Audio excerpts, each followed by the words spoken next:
Ici, nous pouvons remarquer que le buis est un peu attaqué, voire beaucoup. Il est fort brun, donc le feuillage a été dévoré par la pyrale du buis. Donc la première chose à faire pour lutter contre la pyrale du buis, on va déjà commencer par tailler le buis.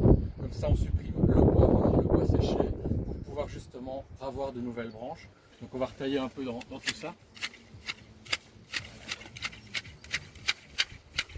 N'ayons pas peur d'aller un peu plus loin car le bois repercera d'autant mieux. Le but ici c'est d'enlever vraiment la partie la plus abîmée et pouvoir aussi après traiter correctement et toucher l'insecte quand on va le pulvériser. Donc voilà, on en profite également pour remettre le buis en forme correctement, bien en boule. Voilà, donc une fois que nos buis sont taillés, donc les formes sont correctes, on a repris un peu les branches attaquées. On va enfin pouvoir traiter donc, le buis. Donc pour traiter, on va simplement utiliser un arrosoir avec une pomme. Ce sera bien plus facile pour bien humidifier la plante. Un pulvérisateur, on va mettre énormément de temps. Donc je vais remplir 10 litres d'eau dans mon arrosoir et je vais appliquer donc, mon insecticide contre les chenilles avec la dose qu'il faut.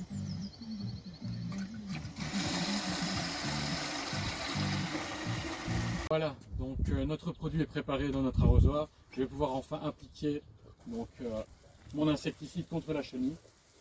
Je vais appliquer généreusement sur tout le pourtour du buis, que le produit pénètre bien dans la plante, un peu partout, même à l'intérieur.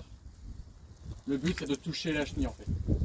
Voilà. Avec un arrosoir de 10 litres, je peux faire 2-3 buis. C'est beaucoup mieux avec un arrosoir qu'avec un pulvérisateur, on va plus vite. On est sûr de toucher la chenille. Alors il faut savoir que les buis sont des plantes qui aiment le calcium. Donc on a du calcaire vert ici, c'est de la chaux en fait. Ça va apporter un apport en calcium et en calcaire. Du magnésium également pour la couleur bien verte. Donc c'est important d'en mettre tous les hivers jusqu'à fin d'hiver. Là on est début avril, on va encore pouvoir en mettre un peu. Donc je vais simplement prendre mes petites billes de chaux que vous voyez ici. Et je vais les mettre au pied de ma plante. Je mets 2-3 poignées pour des gros buis comme ça. La chaux c'est quelque chose qui va empêcher aussi l'acidité. Il faut savoir que les buis détestent l'acidité. Donc voilà, ça va neutraliser le sol au niveau de l'acidité et rendre le sol plus basique.